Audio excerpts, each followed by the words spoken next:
The Mansions DLC has been out for a while now, and I've had plenty of time to go through all of the new stuff, everything from the mansions themselves to the Avi Schwartzman heist, and every single new car that Rockstar has added to the game, and I've got some thoughts, both good and maybe a little bit bad too. Now, if you've read the title and clicked on this video thinking that I'm about to crap all over this new DLC, let me reassure you right now, overall, my impression of this new Safe House in the Hills DLC is actually pretty positive, which is to say, I really like it. I think I might like it even more than Money Fronts, despite the lack of a new direct business and the underwhelming vehicle roster. But even though I like it, I think most of you will agree here that this DLC could have included a little bit more on release, a little bit more meat on the bones, so to speak. And based on all the leaks I've seen recently, I think we're about to get exactly that in the upcoming spring DLC next year, which will introduce a lot of the missing content from this Mansions DLC thus far, which as of now, at least in my opinion, feels a bit unfinished, I guess. But before we get into that, let's start this DLC review by talking about all the stuff we did get, which is 3 new mansions, 5 cars, and a guest appearance from Michael. Then we also have the No Way Out heist, which, by the way,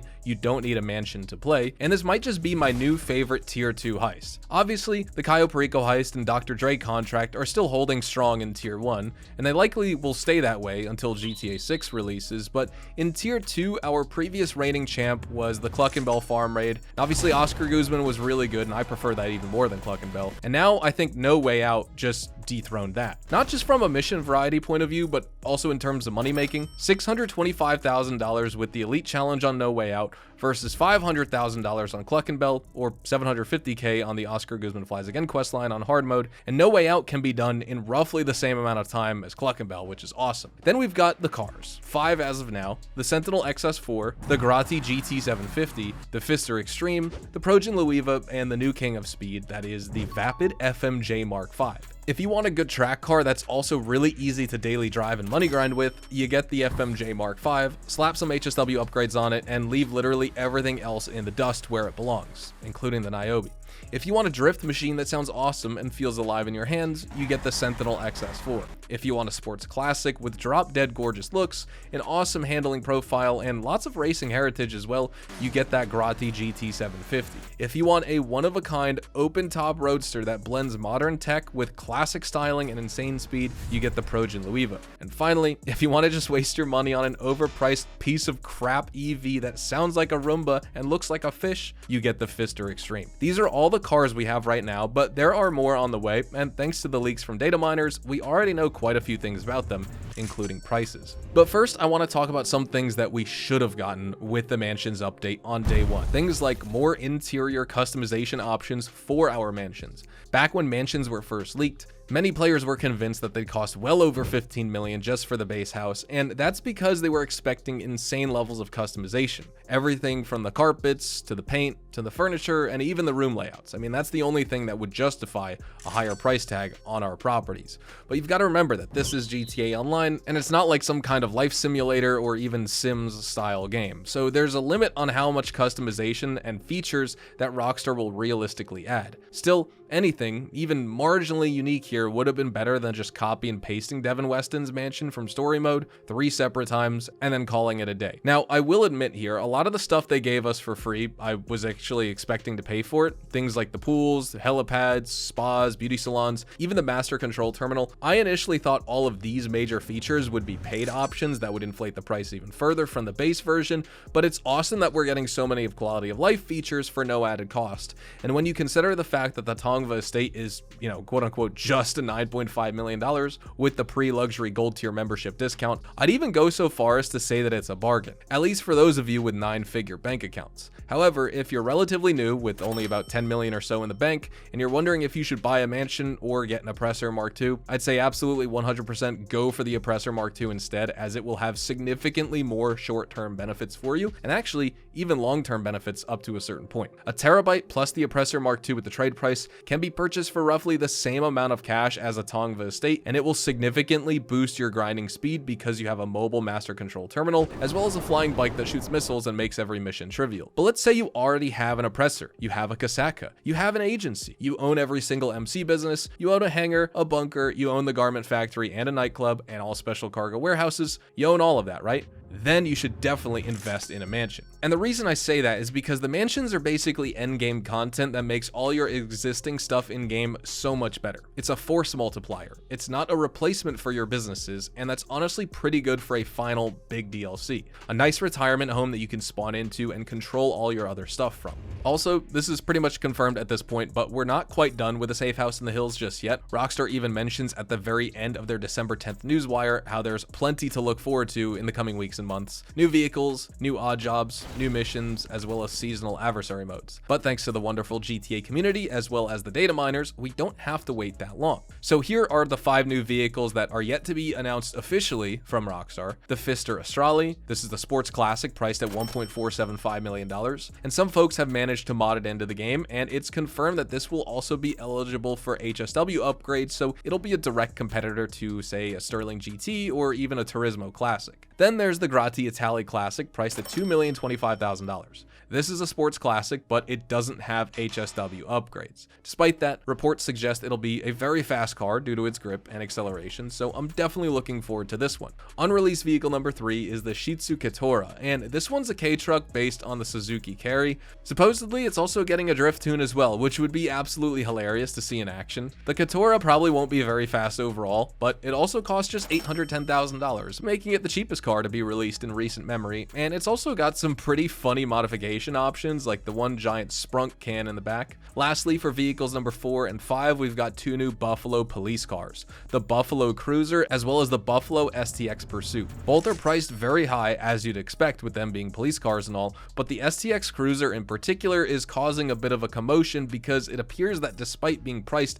at $5.37 million, it won't include the armor upgrades that we get with the regular Buffalo STX. And we'll also get 2 brand new dispatch work missions from Vincent to unlock the trade prices for these 2 vehicles. Then, in addition to all these vehicles, we'll also get some new odd jobs, which are new legal ways to make money, kind of like the Quickie Farm medical courier job that we got with the Money Fronts update. So there are 3 unreleased jobs that I've found in the file so far. One is the firefighter job, where you drive a truck around Los Santos and extinguish fires. You even get to rescue people from inside the burning house, which is pretty cool. Then there's the forklift driver job, and this one's pretty simple. You visit the Alpha Male warehouse right here, and then you start loading cargo onto a conveyor belt for some money. Finally, there's the paperboy job, which if you've ever played Bully, was in that game as well, and in GTA Online, it's essentially acid lab deliveries, but this time, instead of helping people get high, you give them the latest news instead for a tiny cash reward.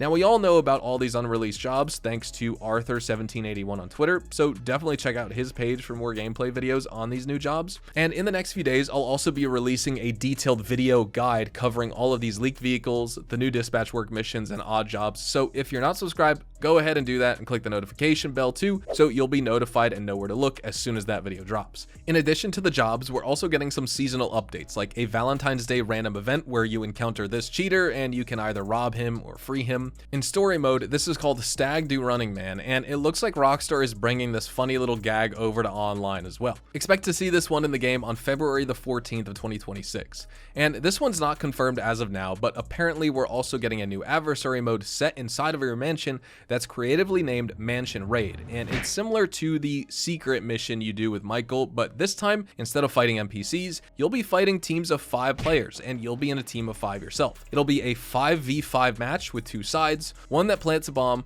the other side goal is to defuse it. Sounding kind of familiar? Yeah, it's Counter-Strike, or even Search and Destroy from Call of Duty. I mean, we got Counter-Strike in GTA Online before GTA 6. Let that sink in and let the memes commence. And the news doesn't end there, honestly, because according to Text2 on Twitter, the No Way Out heist was originally called Sahara Surveillance. Now, Sahara is the delivery and logistics company in GTA 6. It's a parody of Amazon, and what many are suspecting is that before the delays, this Sahara Surveillance questline was supposed to have been Rockstar's way of transitioning our character from GTA 5 Online to GTA 6. Kind of like trying to tie 2 universes together, but now with GTA 6 getting pushed all the way back to the end of 2026, Rockstar now needs to fill the gap in with another DLC, and that means adding even more content than what was originally planned, then splitting it across 2 updates several months apart. So with all that said, what are my final unfiltered thoughts on the Mansions DLC? Well, I think it functions adequately as a nice stopgap to tide us over and keep us busy until GTA 6, or at least until the next summer update in 2026.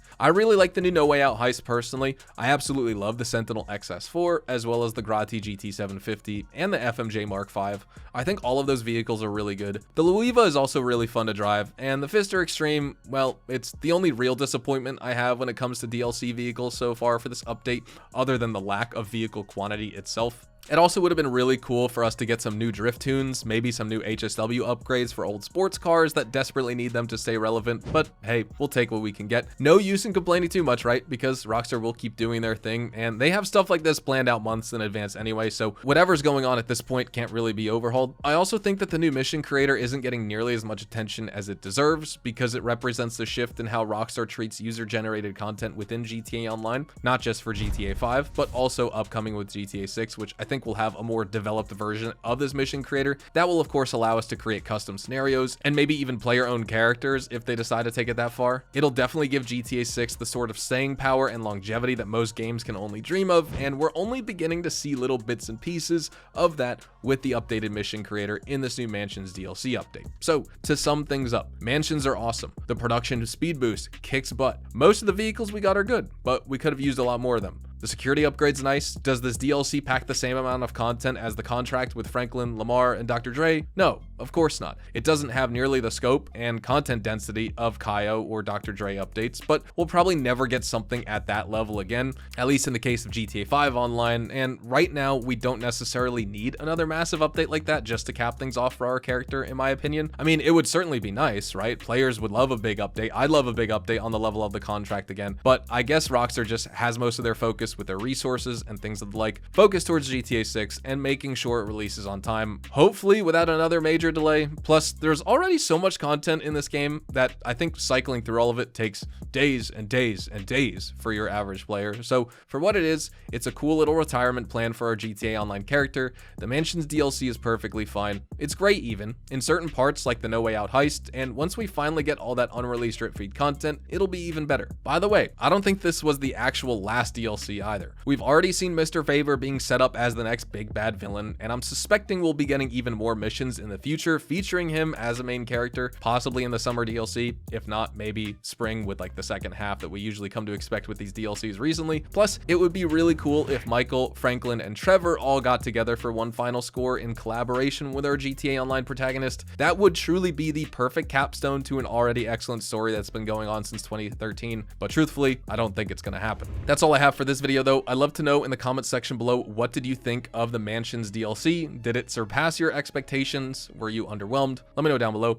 Also, thank you so much for watching. Drop a like on this video if you found it informative. Don't forget to subscribe to the channel if you are new and you want to see more GTA 5 online content just like this. Check me out over on Twitch, Twitter, and Instagram, specifically twitch.tv/hazardoushtv, as well as my YouTube shorts, Instagram Reels, and TikToks. And I'll see you guys in the next GTA 5 video. Adios, amigos.